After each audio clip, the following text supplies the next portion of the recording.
அதிமுக கட்சி 1972 வந்து விஜயர் அவர்களால் தொடங்கப்பட்டு வந்த ஒரு கட்சி. ஆனா அந்த கட்சி இன்னைக்கு பார்க்க இந்த இன்னைய நிலைமையில பார்க்கும்போது ரொம்ப பரிதாபகரமான ஒரு நிலைமையில. இதுக்கு காரணம் என்னன்னு நம்ம பார்த்தோம்னாக்க, இந்த கட்சி கிடையாது. அந்த கட்சி வந்து வடிமையான ஒரு ஒரு கட்டத்தில் இருந்த ஒரு கட்சி தான். அதில் இருக்கும் அந்த அமைச்சர்களாக இருந்த சட்டமன்ற உறுப்பினர்களாக இருந்த அவர்களும் வந்து என்னன்னா ஒரு அதிகாரம் எங்க இருக்கோ அந்த பக்கம் போக ஆரம்பிக்க ஆசைப்படுறாங்க. அதனுடைய விளைவாதான் 4 சட்டமன்ற உறுப்பினர்கள் வந்து ராஜினாமா செய்வது. திரும்ப இப்போ இப்போ பார்த்தோம்னாக்க வந்து முன்னாள் அமைச்சர் MC சம்பத், கடம்பூர் ராஜு போன்றவர்கள்லாம் வந்து தமிழக கட்சிகளை நோக்கி போறாங்க. இப்போ ஒரு கட்சியிலிருந்து ராஜினாமா பண்ணிட்டு இன்னொரு கட்சிக்கு போறதுக்கு நம்ம தவறா சொல்ல வரல. அதே நேரத்துல ஒரு ஆட்சி ஒரு அதிகாரத்துல பங்கு பெற்ற அந்த அந்த அமைச்சர்கள்லாம் வந்து திரும்பவும் வந்து ஒரு அமைச்சர் பதவி கிடைக்கணும், இல்லைன்னா ஒரு சட்டமன்ற உறுப்பினர் பதவி கிடைக்கணும். அப்படி இல்லைன்னா விலைக்கு போயிடணும். எங்க அதிகாரம் இருக்கோ அந்த இடத்துக்கு போயிடணும் அப்படிங்கிற ஒரு ஆசை அதிகமாயிடுச்சு. அவங்களுடைய ஆசையினுடைய விளைவுதான் இப்போ வந்து MC சம்பத், கடம்பூர் ராஜு போன்றவர்கள்லாம் வந்து தமிழக வெற்றிகளை நோக்கி போவது. அதாவது தமிழக வெற்றிகள் கட்சி வந்து அது வந்து ஒரு வளர்ச்சியை நோக்கி சென்று கொண்டிருக்கிற கட்சி அது. அதை நம்ம பேச வரல. ஆனா இவர்கள் வந்து தன்னுடைய வளர்ச்சிக்காக, தன்னுடைய பதவி சுகத்திற்காக, தன்னுடைய சொந்த சுயநலத்திற்காக கட்சிக்கு மாறுவது என்பதுதான் வந்து வருத்தத்துக்குரிய ஒரு விஷயம்.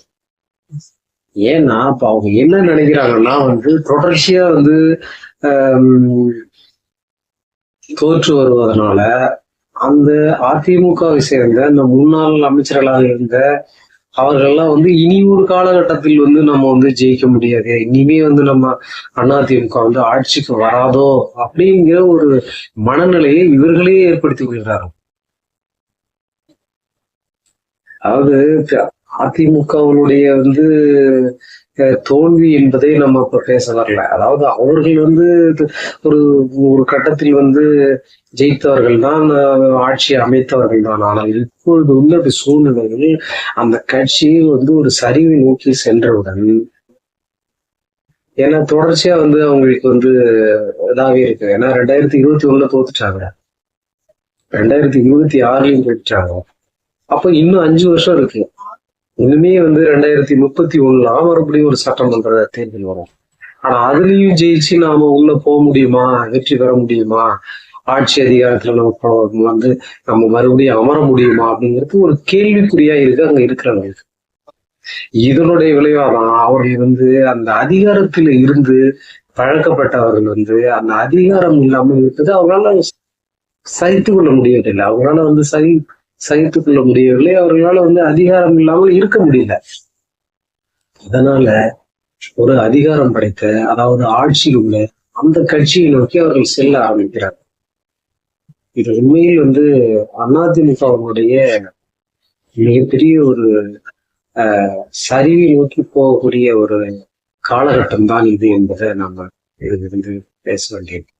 ஆனா உண்மையில் இந்த கட்சி இந்த அளவுக்கு கீழ்மட்ட அளவுக்கு போவதற்கு காரணம் வந்து அவர்களுடைய இந்த சேர்க்கை தான், அவர்களுடைய அந்த கூட்டணி.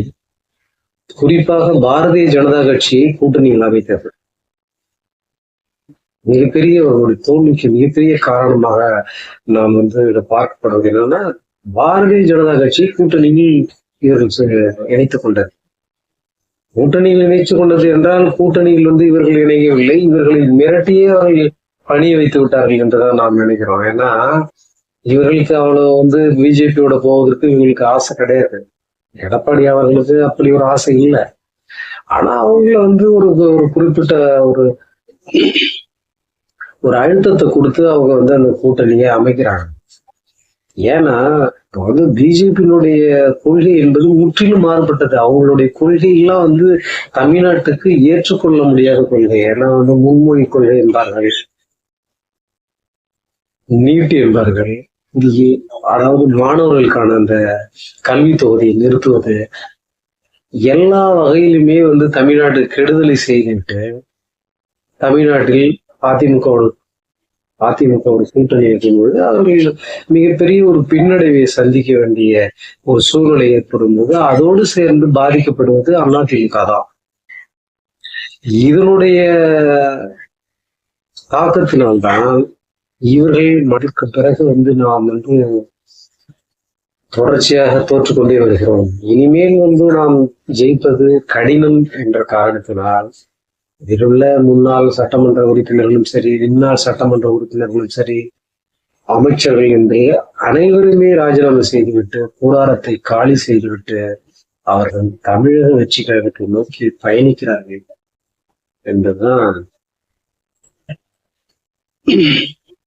அதிமுகவுக்கு மிக ஒரு வருத்தமான செய்தி இது என்பதை நான் இதன் மூலம் கூற வேண்டியிருக்கு. இனிவரும் காலங்களிலாவது அதிமுக தன்னுடைய நிலைப்பாட்டை மாற்றி அவர்கள் அந்த பிஜேபி போன்ற அந்த மதவாத கட்சியோடு அந்த கூட்டணியை தவிர்த்தால் அவர்களுக்கு அந்த சரிவை சரிகட்ட முடியும் என்பதை நாம் கூற வேண்டியிருக்கிறது. இதை கூறி மீண்டும் ஒரு பதிவு சந்திப்போம் என்று கூறி பதிவை முடித்து